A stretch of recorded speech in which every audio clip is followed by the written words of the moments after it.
Šodien mūsu Jaunpienbalgas novada kultūras namā ir svētki, jo pie mums ciemos ir Zilā kalna Marta. Cilvēks, kur kā Janīna Kursīte saka, ir viena no slavenākajām 20. gadsimta dziedniecēm. Kopā ar viņu pie mums ir ciemos atbraukuši arī Janīna Kursīte, kur ir šīs ekspozīcijas iniciatori un autori, un Pēters Kļava, ārsts reanimatologs. Reanimatologs. Piedodiet. Tātad, es došu vārdu Janīnai Kursītei, un pēc tam mēs sarunu turpināsim augšā zālē. Labdien, šī ir jau, es tā mājās domāju, uzskaitīšu, paskatīšos, kurā vieta nejauši tādai ideja, ka tā ir ceļojošā izstāde, jau 3. gadu. Šķiet, ka 14. vieta. Šī izstāde ir izceļojusi Kurzemi, izceļojusi Vidzemi, bijusi Rīgā un atkal atgriežas Vidzemē.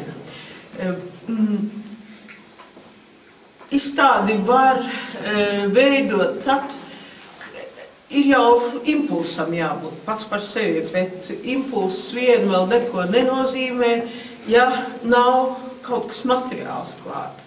Pirms 3 gadiem viena žurnālista uzaicināja Aiva Kaņepone, vai es negribētu aizbraukt līdzi uz Raunu, uz mājām, kur kādus gadus dzīvoja Zilā kalna Marta. Es teicu, vai tur kaut kas palicis? Viņa saka, droši vien atsevišķas fotogrāfijas, cik ar saimnieces māsu, bijušās saimnieces māsu runājusi. Mēs aizbraucām, uzfilmējām, uzfotografējām, bet mani studenti ir tādi ļoti slīpēti studenti uzreiz, kad es prasīju, vai nevar paskatīties istaba augšā, saimnieks teica, kā tur var iekrist un vispār tā istaba augšā nevar kāpt. Vai kaut kur citur nevar. Jā, šķūnīti kaut kas, bet droši vien, cik vairāk nekā 30 gadus, viss stāvējis, ka droši vien, ka tur vairs nevar, pirmkārt sniegs sasniedz, tā kā šodien bija. Es saku, ko puisis attīrīs, mans students, doktorants to ceļu attīrīja ļoti ātri, atverot durvis, uzreiz nāca pretī zaļas krāsas, nokrāsot šujmašīna, Zilā kalna Martas šujmašīna, tūlīt pa kreisi būs arī bildes augšā rādīšu, zaļā krāsā nokrāsots Zilā kalna Martas skapis, un kleitas, kur arī būs redzams bildēs, kleitas, jakas, mētelis, tādā ļoti pabeidīgā stāvoklī. Laiks bija darījis savu un likās, ka nekas nav daudz labojams, bet, tomēr mēs paņēmām, mums arī laipni atļāva, un pateicoties Rundāles pils restauratoriem, daļa no apģērba ir restaurēta, un, kā redzat, nepateiks, ka bijis tādā ļoti bēdīgā stāvoklī šis apģērbs. Varētu teikt, kāpēc pieķerties lietām? Vienkārši lietām nav vērts pieķerties, bet šīs ir zīmīgas lietas. Zilā kalna Martai, kā tie, kas pie viņas bijuši un atstājuši liecības, arī viņa pati, ir intervijās teikusi krāsai, tā skaitā apģērba krāsai, bija liela nozīme. Kā jūs redzat, te pārsvarā ir viss zils zaļš, zaļā zilā krāsa. Augšā mēs parunāsim, vai vienmēr un visur akurāt zaļš un zils jāģērb, jo mēs zinām izteicienu, kas par daudz, tas par skādi, bet atradām arī Martas arhīva, bibliotekas daļu, arī ļoti daudz sarakste, tagad bija vēl vairāk cietus, tā prasa tādu pamatīgāku restaurāciju. Izrādās viņai rakstījuši, to jau varēja nojaust no visas Padomju Savienības, no dažādām malām. griežoties pēc palīdzības. Taiska arī pateicības vēstules, lūgumus un citu arī apsveikuma kartītes daudz. Arī grāmatas viņai sākot no tautas dziesmām un beidzot ar garīgo dziesmu grāmatām, ar bībeli, ar medicīnisko literatūru. Un pa ceļam katrā nākošā vietā aizbraucot, un es ceru arī šodien gan jau kāds ir atnācis, kas ir arī bijis pie Zilā kalna Martas. Katrā vietā mums nāca klāt un, vai arī publiski stāstīja par saskaru ar Zilā kalna Martu. Un es domāju, šīs ceļojošās izstādes galvenā jēga ir, ka mēs uzklausām citu, dalamies iespaidos par to, kas bija Zilā kalna Marta.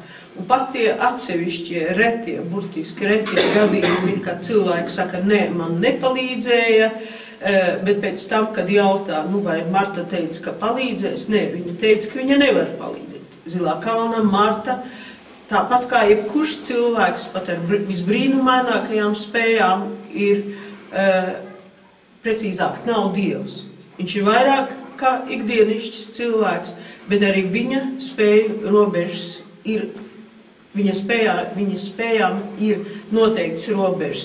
Un tātad katrā izstādē nāk klāt jauni stāsti, un katrā, negluži katrā, bet vairākās izstādēs nākuši klāt arī jauni eksponāti. Tā Iecavā nāca klāt Zilā kalna Martas akordeons. Pagaidām viņš tur Iecavā arī paliek, jo pie saimnieces, kur mūža nogalē Zilā kalna Marta dzīvoja ar to akordeonu viņa gabalu pēc nostāstiem no raunas gājas kājām, kamēr jau mašīna paņēma aizveda. Un tā katrā vietā ir vārdi. Es ļoti ceru vārdi, kas dod spēku tiem, kas sapulcējušies, un reizē arī mūzikas. Tā ka šodien būs arī manas folkloras studentes. Neviena no viņām nav latgalieti, viņas ir vidzemnieces, bet folkloras ansambļa nosaukums ir meitas. Meitas, vārds sakot, būs mūzika, vārdi un kaut kas no garīgas reanimācijas, es ceru. Piedevīgi gargaldi, ja? Jā, visi kopā.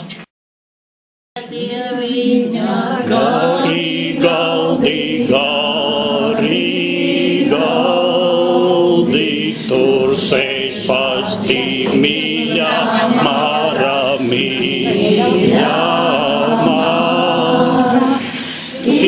Dieviņa gari galdi, tur sēž pati mīļā Mara, mīļā Mara. Tur sēž pati mīļā Mara, mīļā Mara. Virlainītes rakstīdama, tur sēž pati mīļā Mara, mīļā Mara. Virlainītes rakstīdama,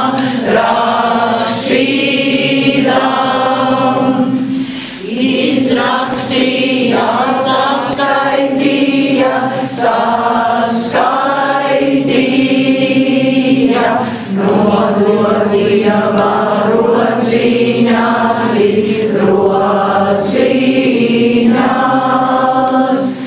izrakstīja, saskaitīja, nododīja rociņās, nomira viņi tava vaļa,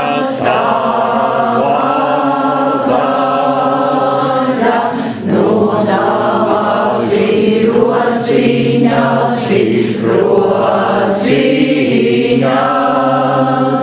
Nu, Dieviņi, tava vaļa,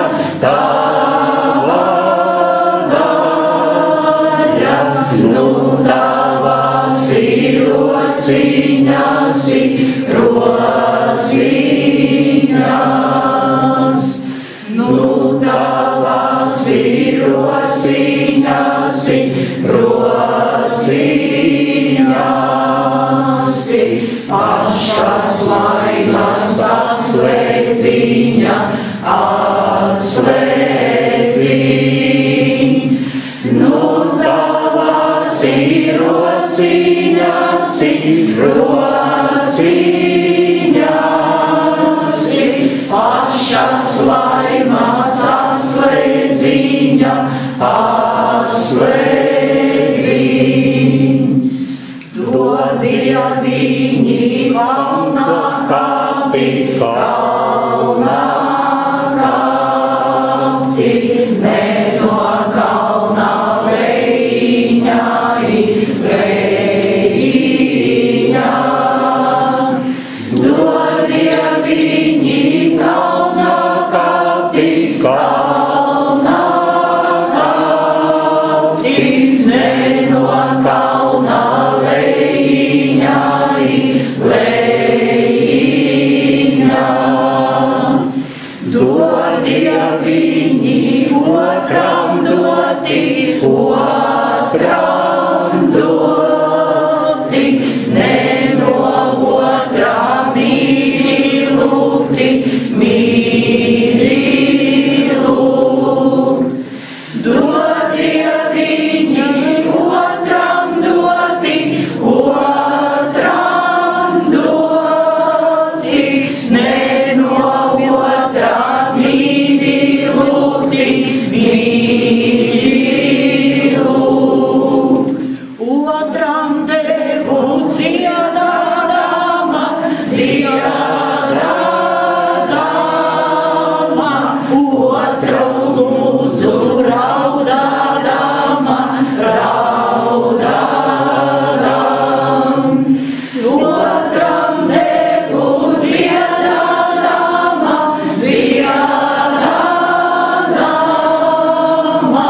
otram lūdzu raudādama,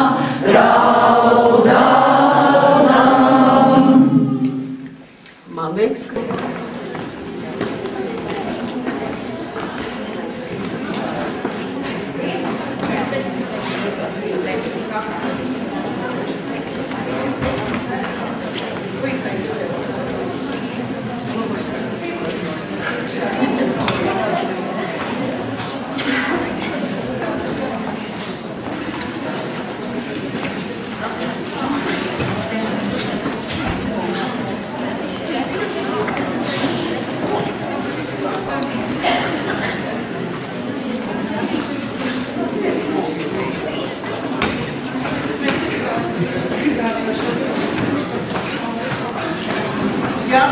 ja mums ļoti neiet,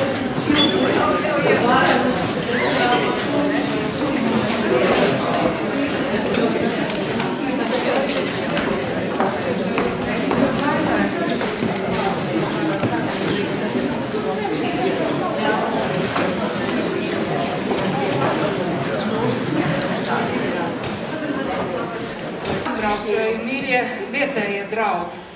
Šodien pie mums ir ciemos divi ļoti mīļi cilvēki, Janīna Kursīte un Pēters Kļava. Kāpēc viņi ir mīļi? Tāpēc, ka viņi ir vieni no tiem retajiem cilvēkiem, kuri manai paaudzei un mūsu laikā ir runājuši par garīgumu, ir runājuši mazliet dziļāk, nekā mēs to esam saņēmuši savās ģimenēs, kā mēs to esam saņēmuši skolas mācību kursos. Mēs cilvēki iekšēji vienmēr esam jutuši, ka pasaulē ir kaut kas vairāk, bet ļoti daudziem cilvēkiem ir bijis aizvērts ciet ceļš uz garīgumu, uz ticību un uz Dievu.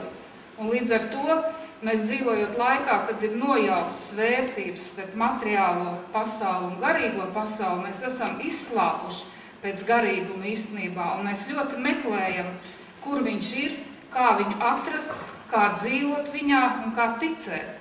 Un jūs abi esat tie cilvēki, kuru vārdus mēs tveram gan, kad jūs runājat par televizoru, gan, kad ir rakstīts žurnālā, jo jūs protat arī zinātniski to paskaidrot, ka tās nav tikai pasakas. Jūs runājat par garīgumu, kā par vienkārši šobrīd esošu reālu lietu, kuru mēs varbūt par maz kopjam un tāpēc zaudējam savu spēku.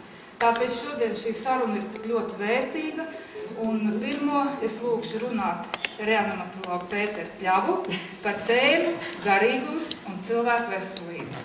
Direktors Aivars Damroz, paldies viņam. Es ļoti aizkustināts, esmu atbraucot no turienes. Es atceros, kad profesori Kursīti mums līdzēja gatavot viņa Svētību Dalai-Lamas vizīti Latvijā. Arī toreiz, kad viņa Svētību Dalai-Lama bija mūsu slimnīcā bērnu universitātes. Tur bija liela arī tāda konferenču zālē, un viņš bija iegājis nodaļā, kur bērniņi ārstējās ar asins audzēm un leikozēm. Un Dalai-Lama iznāca ārā raudādams. Viņš teica, ka Dievs, es tik lielu līdzjūtības enerģiju nebiju saņēmis, kādu es saņēmu no šiem bērniem, ko es redzēju, šie mazie svētie bērni, kas ir izgājuši milzu ciešanas cauri. Tā es šorīt saņēmu milzīgu aizkustinājumu, piesojoties tieši šajā, tajā pansionātā, arī bija neliela tāda lekcija. Es mēģināju stāstīt, ka šī pasaule nav vienīgā patiesība, vai arī kāds ir ciešanas, kāds ir ķermenis. Un tad es apciemāju arī tās mammītes un teicu, ka es vairs nevaru staigāt. Un man īpaši aizsustināja viena baltā mammīte Latvijas, tāpat kā Marta. Mīļa mammīte, balta, pilnīgi balta, un te viņa tūlīt aizies un svēts cilvēks. Tā, par Zilo kalnu Marti gribēju pateikt, pirms par veselību es runāju.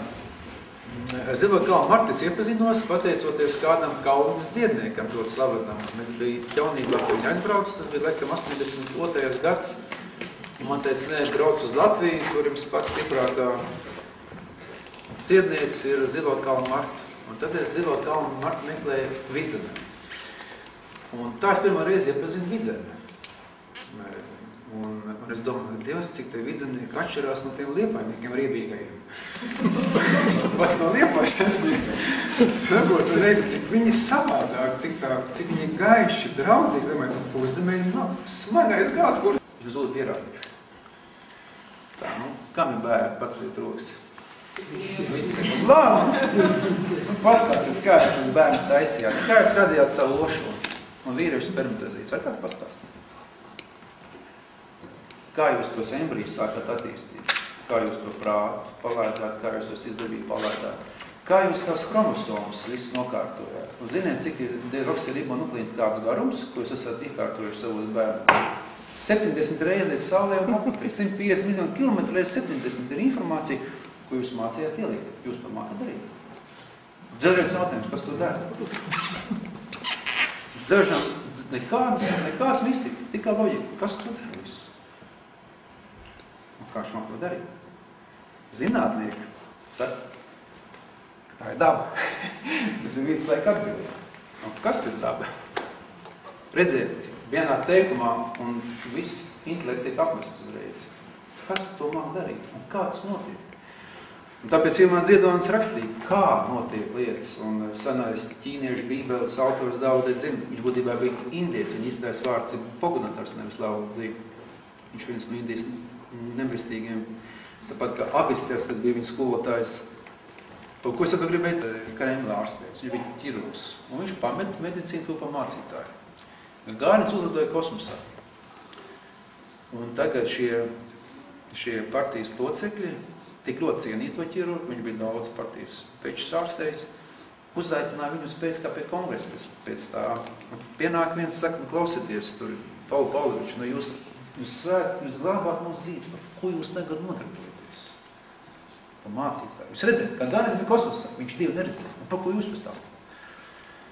Tas mācītājs ķirurgs saka, ziniet, godājumais tāds un tāds, es esmu daudz trepanācijas taisījis, es arī tu prātu neatradu.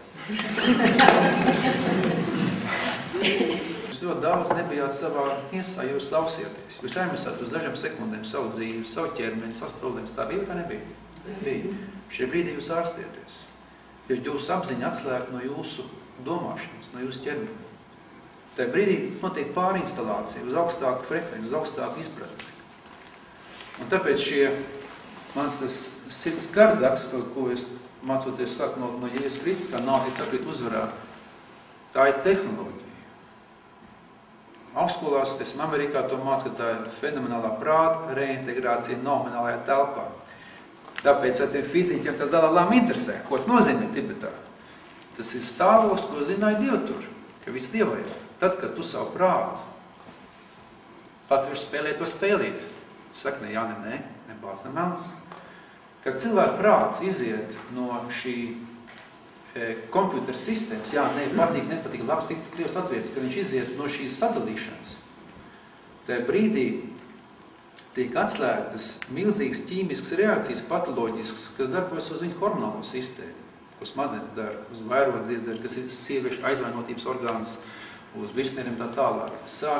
Cilvēks sāk atinstalēt savu veselību apakaļ. To jau varbūt tā es gudri stāstu, bet to vīri pēti.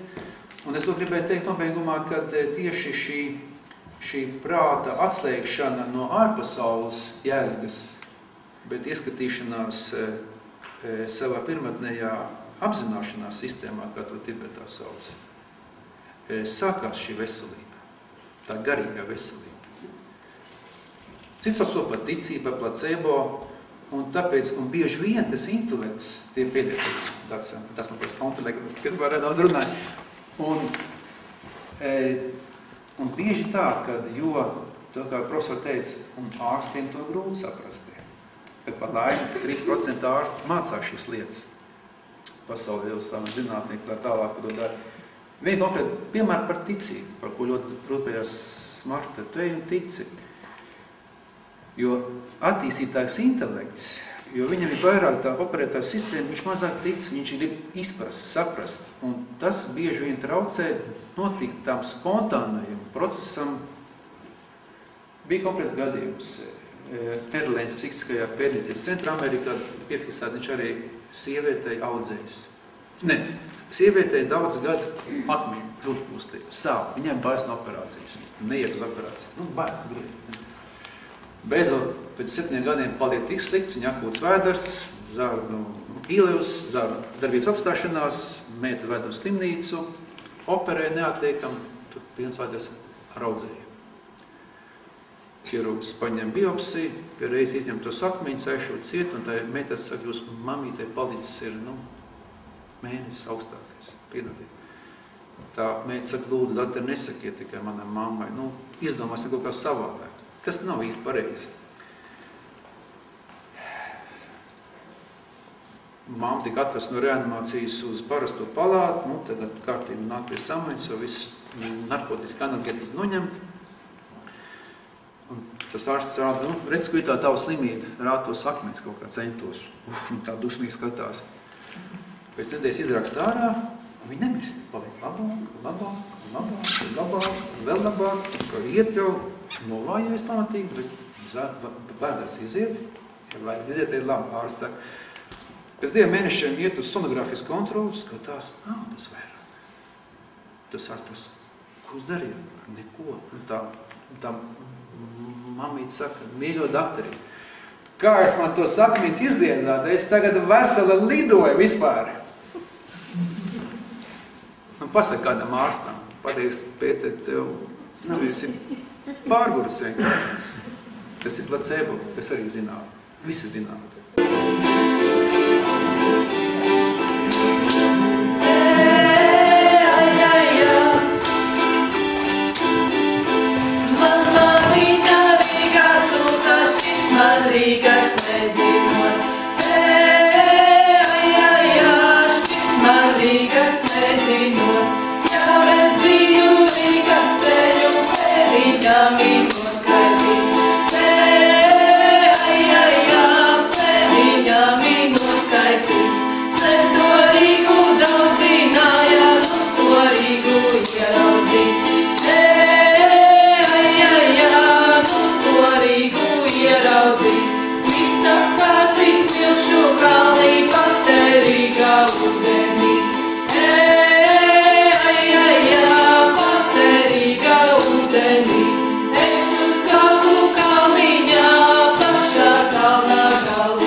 sastādījām, arī saziedoja vairāk cilvēku naudu kopā uz ko.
Agrā jaunībā vēl tikko bija pabeidzis studijas un ar saviem draugiem uzzinājām, ir Marta, viņa palīdz kaut ko. Salasījos, bija toreiz 70. gadu vidū visādu garīgo literatūru, toreiz viņa bija vairāk pieejama kā tagad. Tagad tur visādi mēsli mētējās tajā Rērika grāmatnīcā un tos graudus atrast ir grūti, bet toreiz, kad samizdats nāca, tad jau tas bija kaut kas labs un droši zināja, ka tas ir. Bija toreiz laikam viena no pēdējām grāmatām, ko to laiku lasīju, bija Baloža kosmosofija. Lai gan Ulmans esot viņu sadedzinājis, bet nezinu, tā grāmata atnāca pie manis. Visu to, tad 36. vai 35. gadā, kad viņu izdot. Un domāju, ka es esmu baigi gudrs. Toreiz es domāju, ka es esmu baigi gudrs. Es pati glaznoju un strādāju ar mākslas izstādēm Madonas pusē. Mākslinieki, kas pie mums ir daudz ārzemju izstādes, es neesmu jau tik liela speciāliste, bet vispār. Latviešiem ir īpaša jušana patiešām. Tas, piemēram, glezniecībā pierādās, ko atzīst arī ārzemnieki, kad ierauga mūsu krāsu izjūtu, piemēram, smalkās līnijas izjūtu. Tas ir pierādīts, ne? Arī fiziski to vairs nevajag. Jā, bet redziet, to var izkopt un attīstīt speciālām tehnikām, šīs smalkās jušanas tās.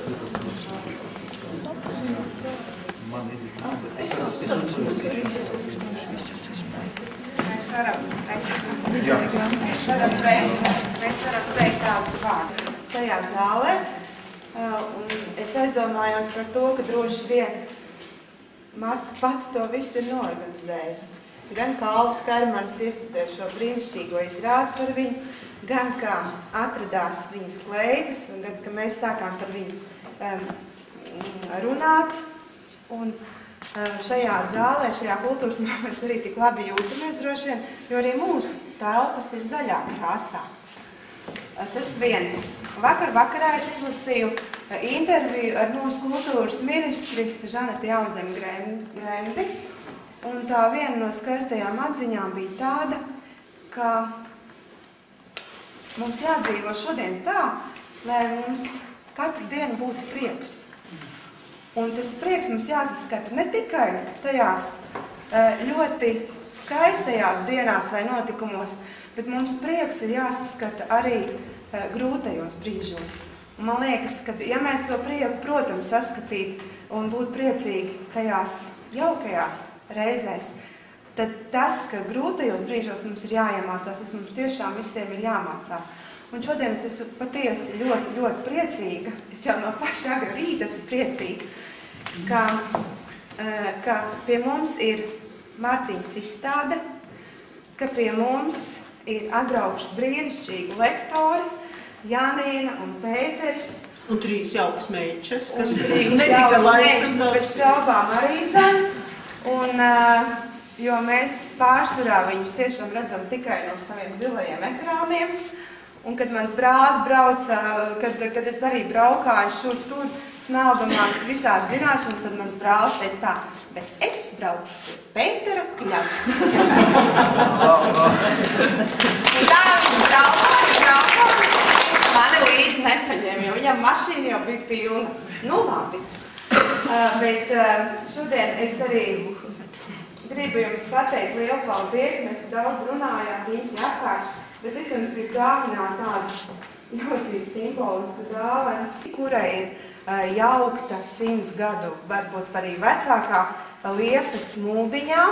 Manas mammas gādījumu un mīlestību cepta uz oliņu vecās Kļavas lapām. Paldies! Jā.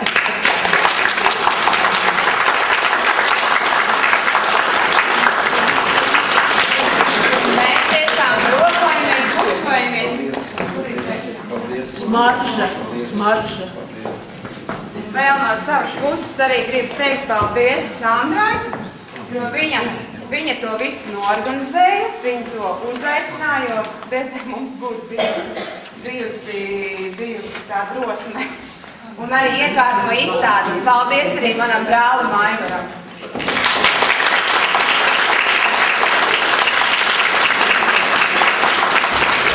Un paldies arī brīnišķīgajām meitenēm.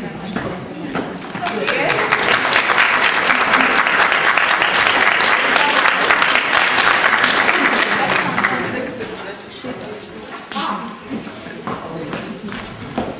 Paldies.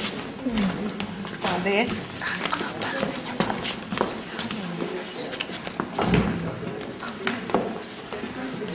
Vēl mirkli sēdiet, vēl es teikšu pēdējos vārdus.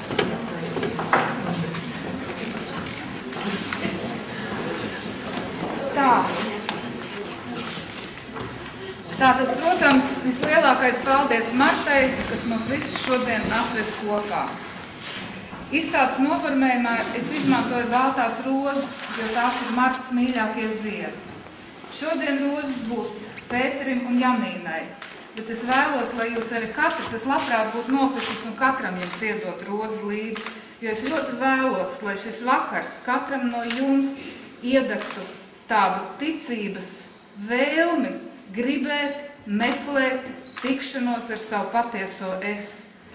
Un meklēt ne tikai ārējā pasaulē prieku un apmierinājumu, bet meklēt savā iekšējā pasaulē ticību, caur kuru cilvēks var būt stiprs. Un pasaule sākas no katra cilvēka atsevišķi, līdz ar to stipra būs mūsu tauta, ja stipri būsim mēs. Mēs katrs esam ļoti dažādi, un mēs katrs varam atrast savu patiesību, bet liekot šīs patiesības kopā, mūsu tauta nekad nepazudīs. Nolasīšu Paula Dāles vārdus, jo viņš ir viens no cilvēkiem, kas man deva tādus stingrus atskaites punktus, kas man deva ticību braukt šeit uz Piebalgu un strādāt savu pamatdarbu. Tātad cilvēka dzīve ir īsts viļņojums starp pagātni un nākotni. Sīks posms dzīvības bezgalīgajā ķēdē, maza liesmiņa kultūras ugunskurā, kas deg cilvēcē kopš neatminamiem laikiem. Kā degs šis ugunskurs, cik liela un tīra būs gaisma, cik stipra un vērtīga būs dzīvības ķēde, tas atkarīgs no katra labas gribas un no katra dzīves un darba. Tātad saku paldies vispirms Janīnai, dodu viņai līdzi sauli viņas grūtajā darbā.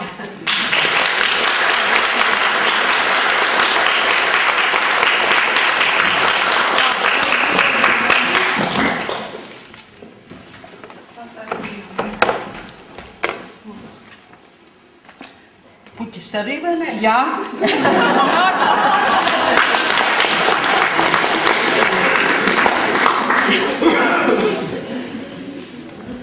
Pēterim mēs sūtīsim līdz eņģelim pie Jāpiebalgas.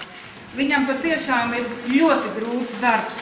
Un es gribu, lai tas eņģelis stāv viņam blakus tad, kad viņam ir atkal uz citu sauli jāpavada kāda mīļa dvēsele. Un lai viņš zina, kad Mēs ļoti daudz cilvēku esam kopā ar tevi, mēs esam kopā gatavi meklēt garīgo pasauli, un lai tev ir viegli tavā darbā. Paldies, paldies.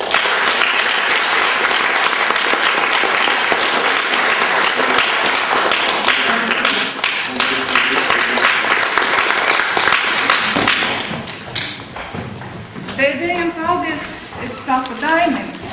Dainis ir cilvēks, kuru tikai pēdējā mēnesī es esmu atradusi. Un uzreiz nebaidījos uzrunāt viņu, aicināt kopā ar mums būt šeit. Un viņam es sūtīšu un visiem kopā mums šos pēdējos Martas vārdus šodien. Negaidi, ka tavā vietā kāds cits izdarīs tavus darbus. Celies un ej. Paveic to, kas jāpaveic tev. Tev tas vēlāk tiks atprasīts. Nenosod. Katram cilvēkam apkārt ir tādi cilvēki, kādus viņš ir pelnījis. Tāpēc nenosod tos cilvēkus, kas tev ir apkārt, paraugies uz sevi un sāc ar sevi. Paldies, ka biji kopā.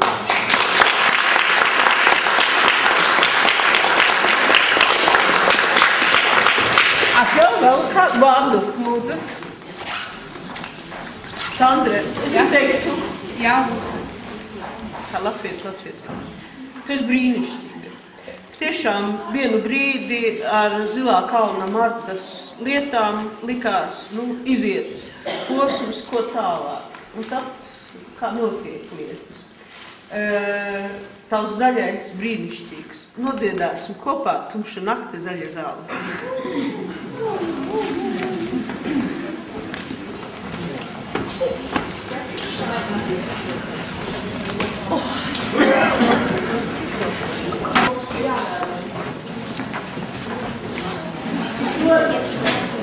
Tā, lai visi kaut